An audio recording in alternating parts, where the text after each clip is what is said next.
I got myself a salt cleaning robot. I named him Mr. Epsom. I sent him into his first room to clean the mess that people left him. And when he came out, he was skippy as can be. But within 5 minutes, he broke down on me. That was the end of my salt cleaning robot. R.I.P. Mr. Epsom. All right, welcome. Graham here. Ashkahn over here. And today's question is, what do you do when your customers say blatantly wrong things about the benefits of floating? Yeah, this happens. It's not fun. It's not a fun situation. I wouldn't put this in the category of like good times, you know? Yep. So there's kind of two situations. There's many situations this can arise, actually.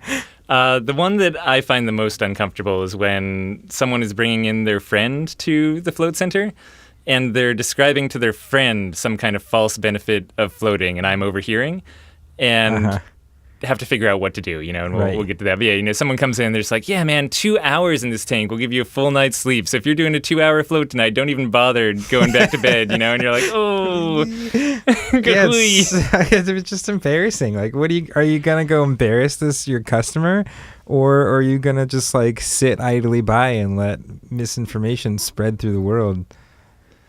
It's tough. It's a tough life being a float center owner.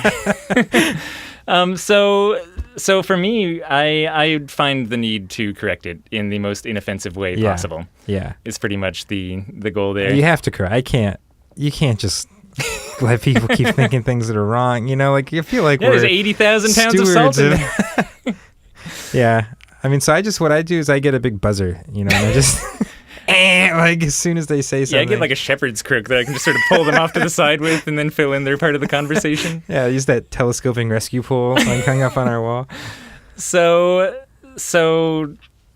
I usually just try to figure out, I mean, for me, the least offensive way to get people right is to agree with them and then start just shifting what I was agreeing about. Yeah. You know, so usually in like a kind of high-pitched voice. It's like, yeah, you know, but it's actually not exactly like that. And then you lower the voice as it gets towards real facts. Yeah. It just seems more natural. It's my tactic as well, yeah. So if someone comes in, they say, you know, oh yeah, 2 hours in here is 8 hours of sleep. They're like, yeah, float tanks are incredibly restful. You know, they rejuvenate you. They rejuvenate you a lot.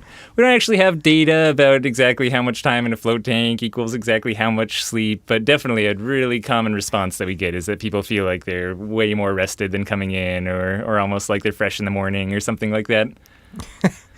Yeah, I feel good now. That's just sort of... So yeah, again, it's like the agreeing and then sort of spreading out actual facts. The thing you don't want to do in my mind is be like, well, that's wrong. Yeah. Like, your friend's an idiot. Get out of here. And both of you leave. Neither of you are allowed to float. Okay, another scenario is someone starts just bragging to you about the benefits of floating, right? Well, here, I mean, is there any scenario where you wouldn't correct it?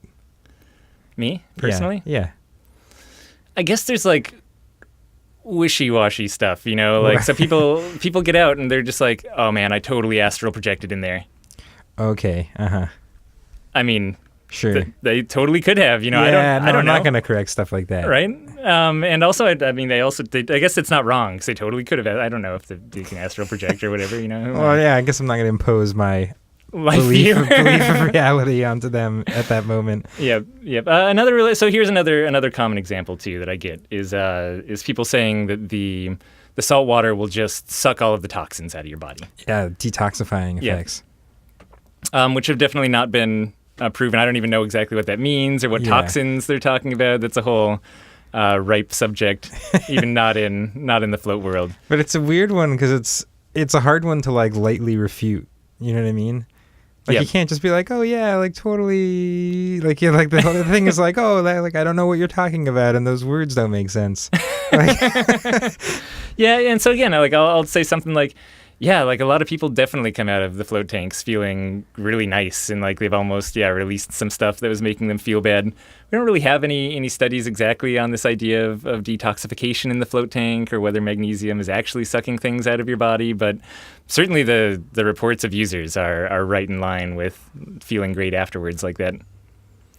People, the situations like that can be tricky, I've noticed, because it seems like the customers really want you to agree with what they're like saying. Pausing after they say it. Yeah, they like say something and they're like pause. They're like, yeah, you know what I'm talking about. Like, and you're like, oh, those are always. But yeah, you do have to kind of like gently steer.